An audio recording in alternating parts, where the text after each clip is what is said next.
is the labor shortage really just a mystery? I'll posit, of course, that it isn't. And the motivation for this episode is an article that came out in Business Insider that speaks about how a Subway franchisee said she had to pull her 16-year-old son out of school to work at her store because it was so understaffed. Now, this is a reality that isn't unique to this individual. I think QSR and fast food and food service work has been one of the big casualties of the pandemic in terms of its ability to rehire workers. And that's a function of a few different things, which we'll explore, of course, in a little bit. But this reality isn't unique. The idea that stores are understaffed and people have to go to extreme lengths, especially if you have ownership stake in a franchise or you are a franchisee, to make sure that the operation runs. Now, in terms of tactics, this individual is quoted in the article as saying that the labor shortage is a complete mystery because she's tried to hike her wages $2 an hour, so whatever it is, $13 to $15 an hour, and still isn't able to move demand for her roles. Now, in this episode, we're going to be talking about three things that I think need to happen from an employer brand standpoint for companies to unlock, the kind of talent that they need. This question of unlocking the entire labor market is something we think about a lot at Daggerfinn. And tactically, it's not easy to do. And a lot of the tactics actually are very deep. They require a lot of work. And I'll explain shortly. So the first is distraction from who the actual customer is in this case. And so when you see a tactic like raising wages $2 an hour, there's a reality there where it feels like the owner is forgetting who the customer is. And in this case, of course, the customer is workers. And you think about all the money that's been pumped into the system in the last 18 months. People haven't had to pay their mortgages or their rent or school loans. I think in some cases people haven't been able to delay paying car payments and different things. So there's been a lot of payments that have been taken off the table. And the kind of worker that works at a Subway franchise or QSR or fast food typically skews younger. This is usually the area where you're looking at your first or second job. It's maybe the supplement to going to school. And there's a reality there where the cost basis for these individuals, they haven't picked up families or, different things that cost money as you get older. And so the cost basis is down. And if you can get by, taking on a side hustle or a side gig or picking up part-time work, then the attraction or the appeal of a job such as a sandwich artist inevitably comes down. And I think part of building a great employer brand is being very thoughtful and realistic about where your company is on the scale of attractiveness. And that, of course, speaks to industry. I think that has a big part to it, but also the kind of job that, people are doing. I think customer service work, especially, the perception, at least to most people, is that it's difficult. And there's certain dynamics around getting yelled at and getting yelled at by customers and dealing with the unpleasant things of running a business. That typically happens at the customer service level. And so, the idea that you can hike wages $2 as a tactic and expect a big shift in the way people view the work, it's just not realistic. Now, the article also goes on to say that another restaurant owner hiked their wages up to $25 an hour, and they've had no problem finding staff. Now, that is a big enough shift. I mean, that's almost a doubling of base wage for this kind of work. And I think, of course, that ends up being, of course, a determinant when you're talking about attracting people back. It's hard to make $50K a year doing things like side gigs and part-time work. And so that becomes an attractive proposition. But of course, not every company has that luxury and able, to be able to leverage their balance sheet or leverage their cash flow that way. And I imagine that, a Subway franchisee may not in the short term have that kind of ability. And you start to get this downward spiral, of course, where if you can't have workers into the if you can't attract workers into your store, then you can't service customers, and if you can't service customers, then revenue comes down, and then you can't actually then reinvest in the business in terms of hiring workers at a higher wage rate. So there's a cycle here that's dangerous, and it's definitely a factor. But the first of the three variables, I think, or the three factors that are important to pay attention to, is that companies need to not lose focus on who the customer is in this environment. And the customer is your workers. And you've got to make sure, just as the saying is, where customer is always king. And of course, that's not the case when you're talking an employment contract, but the pendulum is shifted in terms of power towards workers. And so small gestures, the $2 an hour wage hike isn't enough to unlock the market. There's no way. There's no chance. And so to tie that back to the original premise, which is that the labor market is a mystery, it's not a mystery when you think about the intrinsic motivations of human beings and what that means from a money standpoint.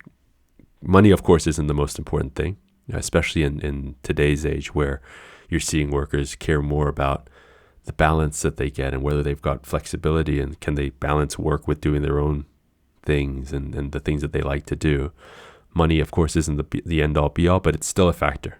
And incremental shifts aren't going to make much of a difference on the grand scheme of things in terms of demand. Now, second is a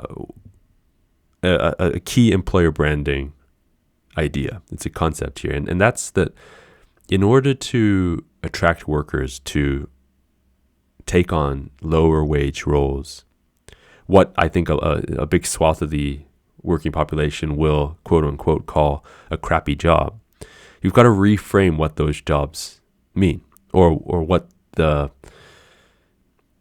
implication or the perception of taking those jobs means.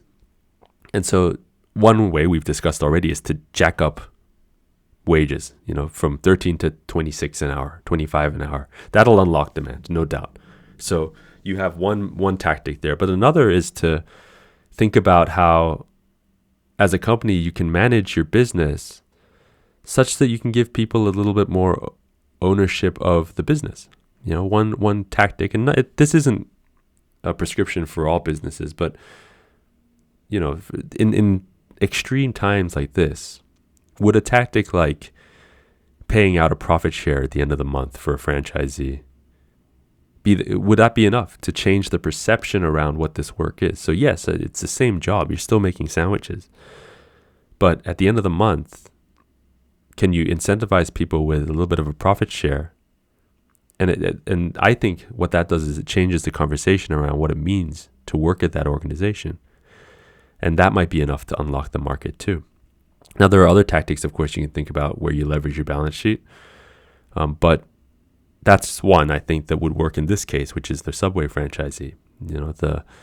Is there other perks or benefits that you can leverage, right? Maybe can you give away more food, or can you give people in line with the Subway kind of methodology or approach? Can you give people maybe grocery allowances that allow them to buy healthy food? There's a reframing around what it means to work, or that relationship at an organization that needs to happen.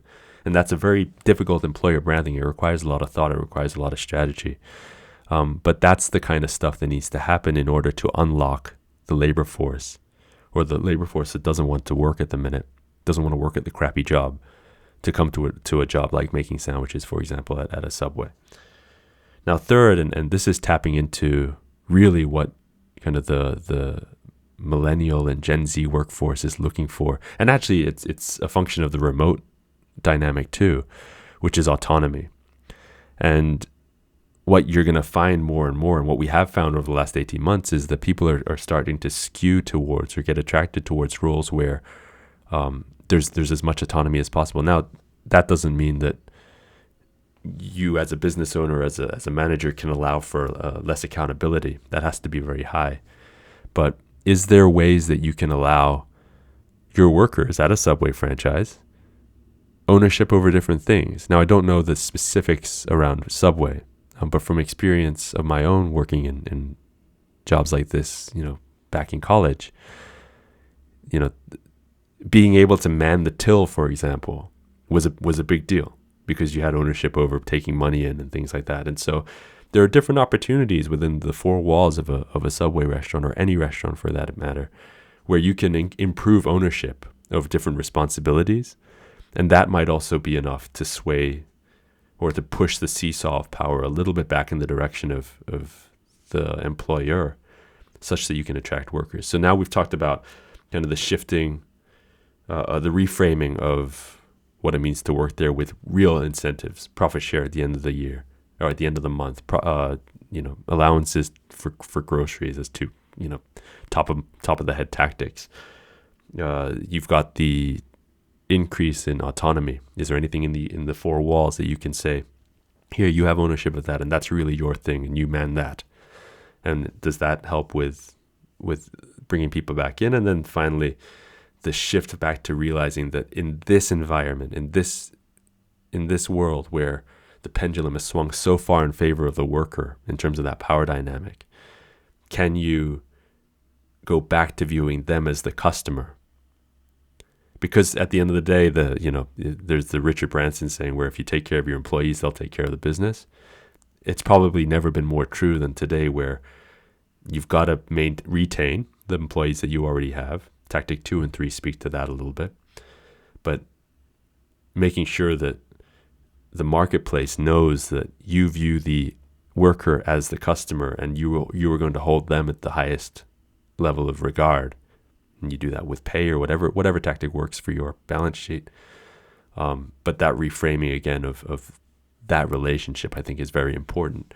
When you see headlines like people are baffled by the idea that this labor shortage is, or that $2 an hour more isn't fixing the problem.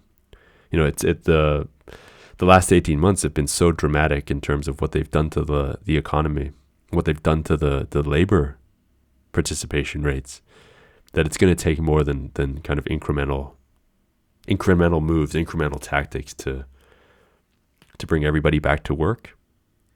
And I think it starts with a reframing of a few different ideas that we think about a lot in the employer brand space.